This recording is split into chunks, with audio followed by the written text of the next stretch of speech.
So I was born and raised in a small suburb in Illinois. It's actually pretty close to Chicago. And my parents are from Lebanon, and I would occasionally visit there as well, months at a time. So in a way, that was also like a second home to me. Out on the best coast, living the high life. We gotta get away. So growing up in the Midwest, it's definitely a lot different than the West Coast. It's a lot more calm, definitely just a different style of life in a way. And I definitely enjoy it. It, to me, just feels like home, right? So there's nothing like it.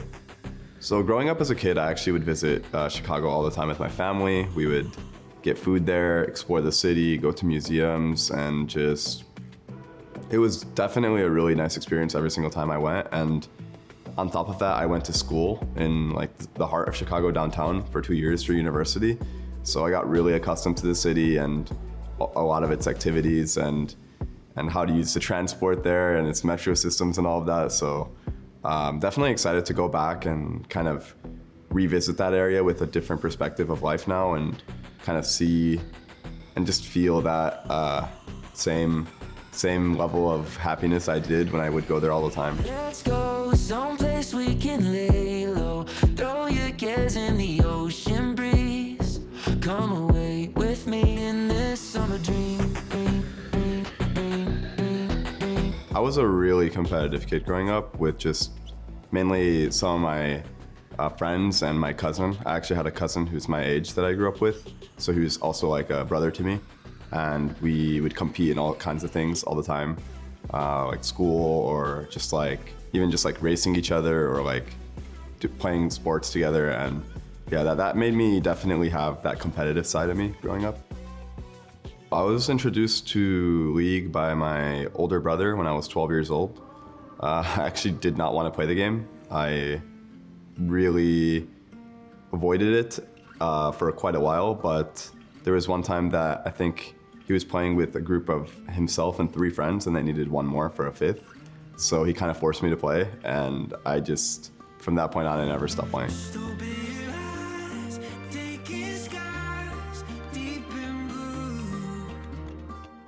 It was always a unique thing for me that whenever I would play games growing up, I was always getting really good at them really fast.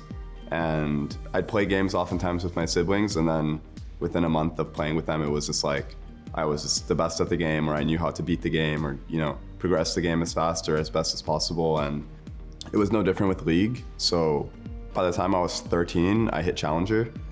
So within 1 year of playing. And then I stayed Challenger from 13 to 17. And then when I was 17, I actually hit rank 1 and rank 2 on 2 accounts at the same time. And that's when people really started to ask who I was and where I came from, honestly.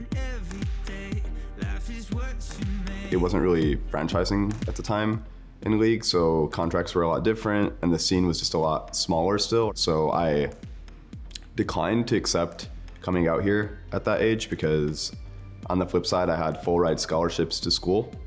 And if I took a gamble and came out here at the time and things didn't work out, then I would have lost those scholarships.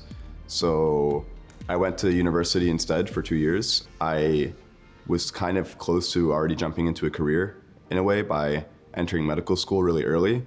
So I decided that before I do this and before I enter medical school, I should probably pursue other things because I was given that advice by a lot of people older than me. So I actually just decided that I'm gonna give being a pro player a try.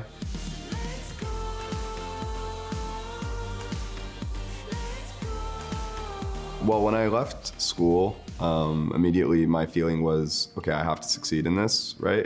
I put a lot of pressure on myself to do well in my pro career because it was just like, if I fail now, why did I leave school? And I'm gonna regret it. But in a way, that's just another driving force for me.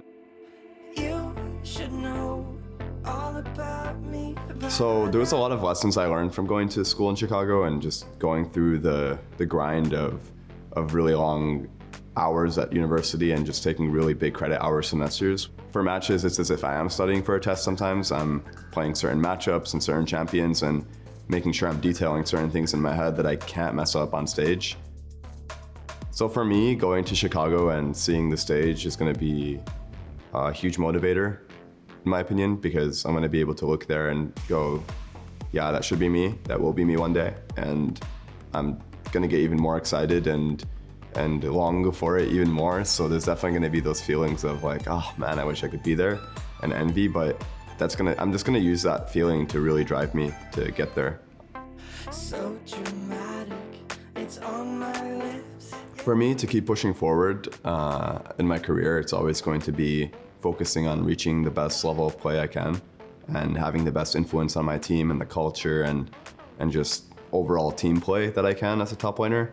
And I think I've learned so many things this year that have not only made me just a good individual player, but have taught me how to be a better team player and a better teammate in general, to make not just myself succeed, but the whole team. And I think these are the kind of things I'm gonna look forward to use and succeed with next year. What to say, 'cause it's on my tip of my tongue, tip of my tongue. 'Cause it's on my tip of my tongue. I don't know what